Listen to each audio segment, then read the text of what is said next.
Inna ad-dina 'inda Allahil Islam.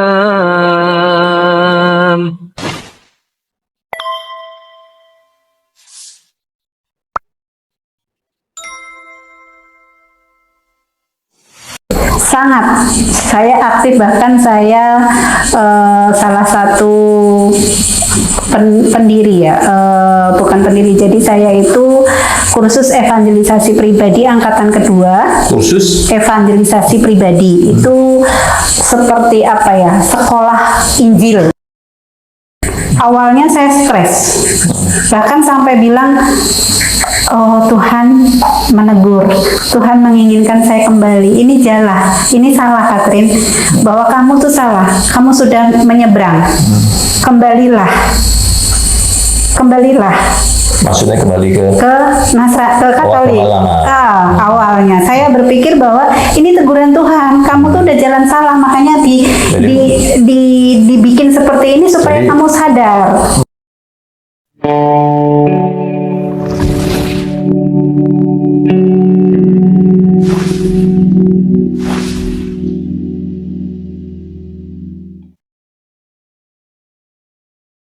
Assalamualaikum warahmatullahi wabarakatuh. Nama saya Katarina Triwitowati,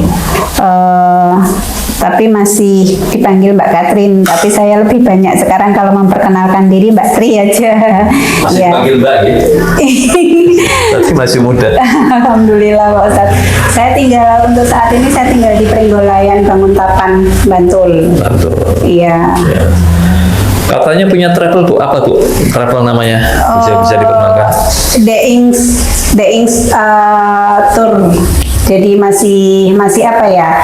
Masih begini Pak Ustadz. Jadi kami melayani pariwisata atau akomodasi keluar kota atau apa seperti itu. Tapi memang armada kami masih menjalankan beberapa, belum punya sendiri. Numpang di. Belum melayani buka umroh ya? Belum, Ustadz doakan mungkin ke depannya. Nanti kalau udah buka umroh ngajak Ustadz Anot. Insya Allah. Katrin ini dulu agamanya apa? Saya Katolik Pak. Katolik ya? Iya. Boleh kamu ceritakan kekatolikannya dulu tanya apa? Katolik itu saya dapatkan dari nenek, karena kalau kakek itu kejawen, Jawa asli, tapi kalau nenek karena dari Chinese. Oh, ada unsur Chinese? Iya. Nah, kakek Jawa asli, pribumi, kejawen, benar-benar kejawen. Kebetulan apa ya, kalau sekarang mungkin paranormal atau apalah gitu, memang yang seperti itu. Dulu punya padepokan Pak Ustadz di daerah Delingo itu, banyak anak muridnya belajar. Ya zamannya kakek dulu, ibu saya kalau cerita itu kan masa-masa penjajahan ya, jadi memang ini untuk fisik dan spiritual gitu. Nah, kalau saya pribadi, kalau orang tua kan kakek nenek, iya. Kalau orang tua sendiri? Iya, semua sama. Tapi jadi ibu saya menikah dengan bapak saya setelah kakek saya meninggal karena perjodohan. Pas kakek saya meninggal, ibu saya meminta cerai dari bapak saya. Ibu saya masuk ke Muslim dengan suaminya yang baru. Tapi saya nggak boleh ikut ibu saya, jadi saya sama nenek. Oh, jadi ibu hidup besar bersama nenek? Saya bersama nenek sampai besar. Tapi ayah Katolik? Kejawen. Oh, ayah kejawen? Iya. Nenek yang Ibu tadinya Katolik, terus saya diasuh oleh nenek, nenek Katolik, seperti itu. Usia berapa ibu diasuh oleh nenek? Saya dari bayi, dari pas lahir, karena kan ibu sama ayah saya satu, karena kan menikahnya itu sama ayah saya itu karena kakek, karena ibu saya tuh dulu katanya agak bandel, jadi sekolah di Jogja minta sekolah jahit atau apa, ternyata enggak, terus Terus akhirnya seperti itu ceritanya. Terus dinikahkan aja gitu ya? Iya, jadi sejak saya lahir sampai akhirnya kakek meninggal, ibu saya keluar pergi dengan sebenarnya jadi yang jadi suami kedua ibu saya itu memang sudah pacar ibu dari dulu gitu sebelum dinikahkan Jadi sama ayah cinta lama saya. berkembang kembali. Kemungkinan. Jadi tapi saya nggak boleh dibawa keluar rumah. Dan Akhirnya besar sama nenek. Iya. Katolik. Terus aktif di gereja? sangat saya aktif, bahkan saya salah satu pendiri ya, bukan pendiri, jadi saya itu kursus evangelisasi pribadi angkatan kedua. Kursus? Evangelisasi pribadi itu seperti apa ya, sekolah Injil. Itu yang diadakan dari satu lembaga. Nah, di situ saya angkatan kedua. Nah, kami membuat satu lembaga lagi untuk sosial. Untuk sosial di situ ada kebetulan ada dokter, ada yang berperan sebagai, jadi kita memang sering apa ya sosial ke mana memang yang membutuhkan bakti sosial seperti itu. Di samping itu sendiri saya aktif di lingkungan sebagai wakil ketua lingkungan. Jadi ketika ada apa lingkungan agama maksudnya? Jadi kalau Katolik itu untuk di daerah seperti ini kita namakan lingkungan. Gabriel, misalnya Santo, atau pokoknya misalnya dari RT kan itu ada RT 10 RW misalnya daerah Condong Catur. Nah, Condong Catur itu masuk lingkungan mana? Stefanus atau apa. Nah, karena gereja nanti dari berbagai gereja ini ada lingkungan supaya mungkin gampang untuk apa ya, kayak RT RW lah gitu Pak Ustadz kalau di lingkungan itu. Alhamdulillah saya aktif. Kursus Injil Evangelis itu berapa lama? Kursusnya sendiri 1 tahun, terus kita lulus. Intensif. Jadi seminggu itu 3 kali. Itu langsung dari, jadi kayak kita penginjilan. Nah, ketika kita lulus kita ikut menginjil, tapi kita bukan pastor atau bukan pater atau bukan, tapi kita orang biasa tapi punya. Jadi tahun berapa ya itu Pak Ustadz, saya agak lupa lah, 2012 di Jakarta kan, karena saya kan sejak jadi om saya menikah 97 apa 98 kami hijrah ke Jakarta. Saya meneruskan sekolah di Jakarta dari Delingo itu gitu. Baik. Di kursus ya, saya sebut kursus gitu ya. Diajarin apa aja? Jadi kita belajar Injil, mendalami Injil. Iya, mendalami Injil. Jadi kita kayak mewartakan, ikut menyabarkan. Mungkin kalau di Islam itu berdakwah gitu. Kita mempelajari Al-Qur'an sehingga kita bisa menerangkan bahwa ini loh Allah, ini misalnya kayak saya itu setiap kali ada hal atau apa nggak tahu, ketika saya membaca Al-Ikhlas itu di situ adem gitu. Nah, mungkin di situ yang saya mempelajari, menghafalkan Matius 1 ayat Matius 1 dengan 7 ayat 1 sampai 10 bunyinya begini, berarti kita diajak. Nah, seperti itu. Jadi memperdalam Injil. Selain itu apa? Wanita Katolik WK itu juga kita ada pertemuan di situ di mana wanita-wanita Katolik. Jadi kita ada acara juga, ada semacam apa ya, kita punya setiap Jumat itu kita pujian gitu. Misalnya dari Jumat pagi dari jam 8 nanti kan ada apa kayak sekarang mungkin narasumber mungkin kayak saya gitu. Jadi menceritakan pengalaman rohaninya seperti itu. Terus saya itu lektor itu ketika hari Minggu diadakan misa atau hari Sabtu kita yang membacakan itunya kan pastor. Nah, nanti kita ada yang membacakan, nanti pastor ceramah, kita selebihnya kita yang membacakan sepanjang ibadat itu. Seperti itu, memang aktif sekali saya Pak Ustadz. Iya. Ilmu dari penginjilannya kemudian disampaikan, diterapkan kayaknya. Saya terapkan detik ini yang sebenarnya itu saya mungkin kayak, mohon maaf kalau di Nasrani itu panggilan, kalau di Islam ini yang saya ini dakwah itu tadi, itu adalah memang saya sudah mempunyai karakter atau sifat itu saya terenyuhan dan tidak tegaan.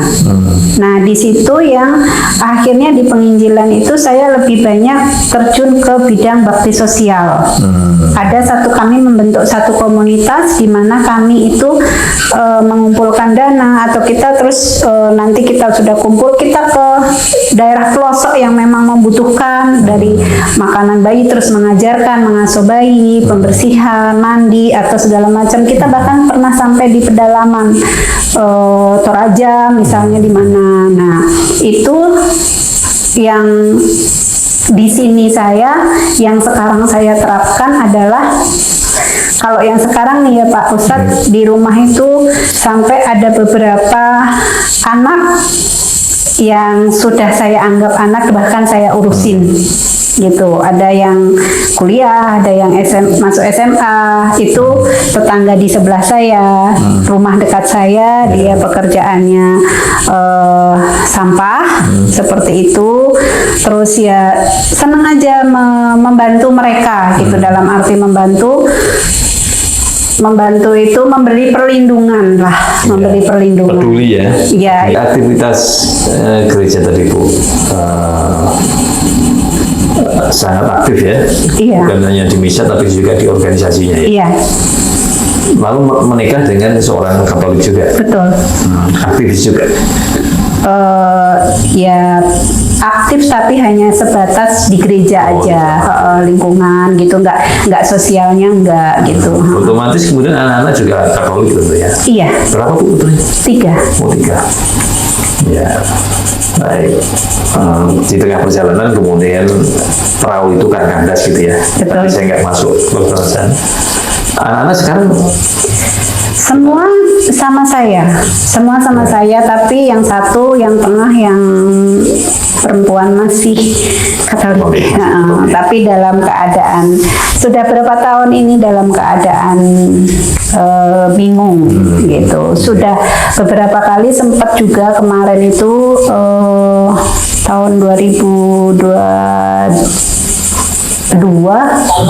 itu sempat mau minta dimualafkan. Terus nggak tahu tiba-tiba bilang ntar dulu deh mah. butuh pemantapan Bu.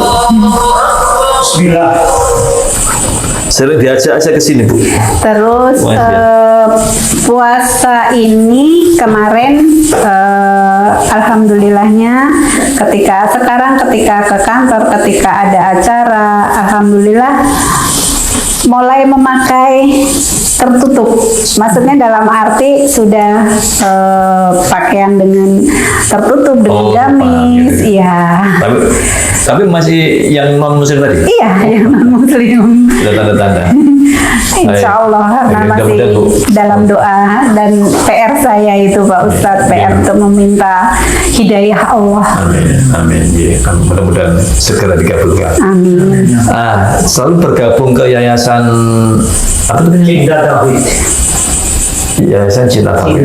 Ya. Kemudian bergabung dengan Yayasan Cinta Tauhid yang membina teman-teman mualaf gitu ya. Apa yang Ibu rasakan? Yang luar biasa ya Pak Ustadz, dalam arti Cinta Tauhid ini membina kami itu tidak dalam arti membina tapi tidak mengikat. Artinya kita tetap bisa berkembang. Satu, kedua itu di sini memberikan rumah yang dalam arti kan masih banyak juga mungkin teman-teman kayak saya juga yang masih belum bisa diterima oleh keluarga, yang notabene masih ya istilahnya kemana ketika ada sesuatu untuk mengadu. Kan kadang-kadang juga seperti saya yang sudah kalau dipikir sudah berapa tahun ya Pak Ustadz, dari 2016 terus di patrikan lagi 2019 berarti kan sudah hampir 5 tahun hampir 5 tahun. Kalau yang sudah dipatrikan itu kadang iman masih naik turun Pak Ustadz. Jujur ada satu masalah Pak Ustadz. Bukan cuma masalah kalau cuma masalah untuk makan kamu enggak. Insya Allah di Cinta Tauhid ini sudah tidak pernah kekurangan. Alhamdulillah selalu ada rezeki yang kami terima. Semua mualaf di sini tidak cuma saya, kami terima setiap kesulitan. Misalnya ada salah satu anak angkat saya misalnya tidak bayar SPP telat atau apa, alhamdulillah ada solusinya. Jadi awal saya itu 2 kali Pak Ustadz. Pertama itu masuk Islam, itu 2016 di Gunung Kidul, karena waktu itu ceritanya saya ada sedikit permasalahan. Waktu itu saya masih di Jakarta Pak Ustadz. Jadi dalam pekerjaan, saya lari dari rumah. Jadi waktu itu saya pergi dari rumah dengan anak saya, waktu itu usianya sekitar 5 tahun, masih TK, SD kelas 1, 5 tahun. Itu saya pergi begitu saja, bahkan sempat mau bunuh diri. Jadi waktu itu anak saya cuma bilang, jangan mah, nanti nggak diterima Tuhan Yesus, katanya nanti kita jadi hantu. Terus saya peluk dia. Terus anak saya bilang, nanti adek bisa kok ngamen, bisa cari uang, nanti kita bisa makan. Seperti saya tersadar, saya akhirnya nggak tahu, waktu itu saya itu naik bis begitu aja dari Solo, saya sampai Jogja, sampai di Jalan Wonosari, saya ngikut bis. Bis itu ternyata membawa saya ke Wonosari. Nah, saya ingat saya pernah diajak seseorang untuk ke petilasan Kiai Giring. Di situ tuh tempat untuk intinya kayak seperti apa ya Pak Ustadz, kayak tempat untuk ziarah apa gimana lah. Waktu itu saya hanya berpikir di situ kita bisa tinggal di situ. Di situ saya 3 bulan sama anak saya di Kiai Giring di daerah Wonosari Gunung Kidul. Maksudnya 3 bulan tinggal di? Iya, di makam. Di makam? Iya. Jadi maksudnya tinggal gimana nih? Jadi itu tuh makam kayak tempat banyak orang stres di situ. Misalnya yang nyalon DPR nggak diterima, jadi kita ketemu berbagai macam orang. Ada perempuan, tapi di situ positif ya Pak Ustadz, walaupun kita ini ada ruang tertentu yang kita untuk tempat istirahat seperti itu, ada mandi. Cuman memang dalam 3 bulan itu kita makan biasa ketemunya. Ketika ada orang misalnya sudah nazar mau apa terus berhasil ke situ membawa dengan nasi, makanan atau pokoknya seperti itu ya kita. Terus pernah sekali itu kunjungan dari Sri Sultan. Nah, saya dan anak saya ketemu waktu itu, dikasih uang 100.000 anak saya di situ. Terus kan dekat sama Pak Kiai, kebetulan yang salah satu juru kuncinya itu Pak Kiai siapa namanya, karena beliau sudah tidak ada, saya agak lupa. Nah, beliau yang mengajarkan saya, memberi banyak nasihat, dan sampai akhirnya saya mau bilang, Pak Kiai, saya mantap untuk masuk Islam. Dan di situ saya dibelikan mukena, dan anak saya dibelikan peci sama baju koko. Waktu itu masih 5 tahun saya. 5 tahun lebih lah, kelas 1 SD Tarakanita. Tapi karena ada masalah tadi, saya bawa, kami pergi tadi. Jadi kami ikrar maca syahadat pertama itu di 2016 sekitar bulan Maret gitu. Terus saya baru mulai kembali di Islamkan, baca syahadat itu 2019. Gimana ceritanya kemudian bersyahadat kembali, kan sudah bersyahadat? Jadi ketika sudah bersyahadat yang pertama, kami menemukan jalan dari Pak Kiai tadi. Saya diajarkan, terus saya membuka usaha di Wonosari. Saya udah mantep, saya ketemu dengan anak-anak, saya bilang saya di sini, mama di sini, terus saya juga bilang sama orang tua saya, terus saya juga mengatakan bahwa saya sekarang mau pindah, dalam arti saya keluar dari Jakarta. Saya mau tinggal di sini, saya mau usaha ini. Terus saya sekarang juga sudah Muslim. Itu yang pertama berontak. Kalau anak-anak karena sudah sebelumnya, karena memang kami sudah banyak bicara dan anak-anak tidak menuntut banyak, dalam arti ya terserah mama berhak bahagia, mama berhak menentukan hidup mama sekarang. Kami sudah cukup dewasa, kami sudah bisa istilahnya mandiri atau berdiri di kaki sendiri. Mama silahkan mama mencari ketenangan hidup mama, karena mohon maaf selama hampir 23 tahun tuh hidup dalam rumah tangga itu dengan kekerasan, Kak Ustadz. KDRT. Ya, seperti itu gitu. Tapi saya selalu bertahan karena untuk anak-anak, dan ketika anak-anak sudah kuliah, sudah hampir selesai, dan ada satu kondisi atau kejadian yang memang saya sudah tidak bisa memaafkan lagi di situ. Mungkin sebagai manusia di agama apapun tidak boleh tidak memaafkan, tapi sulit untuk saya memaafkan seperti itu. Nah, membuat saya untuk angkat kaki dan berpikir bahwa hidup sendiri-sendiri seperti itu, Pak Ustadz. Jadi sejak saat itu saya cari kontrakan di Wonosari, terus saya membangun usaha catering. Alhamdulillah jalan pesat sampai saya tersandung masalah lagi.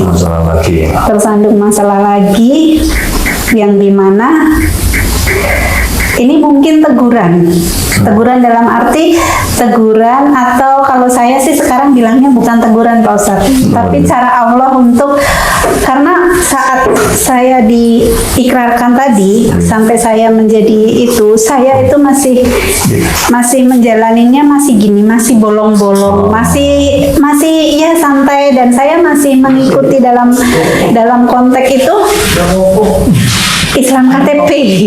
Kalau yang dari kecil kan ada bilang Islam KTP karena kadang puasa nggak puasa, seperti itu, sholat nggak sholat gitu. Sampai akhirnya saya kesandung masalah dengan orang Wonosari, rentenir Wonosari, di mana akhirnya saya sampai masuk bui. Keluar tahun berapa? Pas pandemi itu 2020 ya Pak Ustadz ya. 19. Saya keluar itu April 2020. Ya, April 2020. Saya masuk itu Oktober 2018. Saya vonis itu Oktober, November, Desember, Januari, Februari, Maret, sampai lama Pak Ustadz. Soalnya sebenarnya tidak ditemukan, dalam arti itu sebenarnya dalam pokok, karena kalau dibilang saya pasalnya 378 penipuan, karena kan itu rentenir, saya membayar bunga, dan tidak ada terbukti bahwa saya menipu dengan menggadaikan atau melarikan mobil, karena mobil itu mobil saya. Terus tapi mungkin kehendak Allah, qadarullah, kehendak Allah, saya menyadari bahwa itu memang harus terjadi dalam hidup saya. Sekarang saya melihatnya bahwa ketika kita mau mengikuti yang baik, itu yang buruk kita tinggalkan. Jadi ketika saya dulu bekerja di bank, itu sebenarnya banyak sesuatu yang harusnya tidak saya lakukan, saya lakukan. Contoh, saya kan marketing ya Pak ya, marketing kur dan yang lain. Jadi kadang-kadang sesuatu yang ya misalnya ada teman dekat, jadi saya bilang kamu toko nanti siapa deh di foto di situ seakan-akan tuh warung kamu, seperti ya pokoknya intinya memang Allah itu mengizinkan saya masuk dengan dibersihkan. Karena ternyata di dalam itu saya belajar Pak Ustadz, belajar banyak hal. Di dalam itu mencerminkan bagaimana kita hidup di luar. Ketika kita hidup di luar dengan kebaikan, di dalam pun kita akan mendapatkan kebaikan. Banyak kebaikan. Awalnya saya stres, bahkan sampai bilang, oh Tuhan menegur, Tuhan menginginkan saya kembali. Ini salah Katrin, bahwa kamu tuh salah, kamu sudah menyeberang. Kembalilah. Maksudnya kembali ke Katolik. Awalnya saya berpikir bahwa ini teguran Tuhan, kamu tuh udah jalan salah, makanya dibikin seperti ini supaya kamu sadar. Masuk Islam itu waktu itu kesalahan, sebuah jalan yang salah. Ya, karena ini kan hasilnya gitu loh, ini hasilnya. Tapi itu kan di Polres Pak Ustadz, saya 2 bulan di Polres. Karena sampai hari H kan 60 hari, sampai hari H itu saya mau diserahkan tidak ditemukan pasal karena kasusnya rentenir dan saya membayar bunga, bahkan di mana saya ditangkap itu saya masih berlaku. Belum baru bayar bunga di tanggal 18 Oktober itu karena kan setiap saya tanggal 1 berarti Oktober ini masih saya membayar. Nah tetapi ya itu tadi kembali lagi sekarang saya mendapat hikmahnya bahwa itu harus terjadi. Kalau tidak terjadi mungkin saya tidak tetap akan menjadi Islam KTP hanya karena waktu itu entah apa atau karena komunitas sekarang yang saya kebanyakan Muslim atau apa mencari kenyamanan di mana saya tidak mendapatkan di keluarga lagi. Nah disitulah saya belajar. Saya potong. Anggapan sebagai teguran dari tadi itu akhirnya Ibu Keta kembali? Tidak, saya tetap divonis karena bukan, maksud saya kembali ke agama lama? Enggak.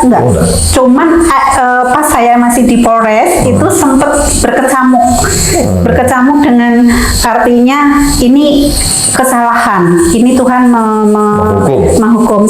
Sempat saya meninggalkan sholat, saya berdoa asar. Kembali doa cara dengan saya sebelumnya sampai akhirnya saya masuk LP.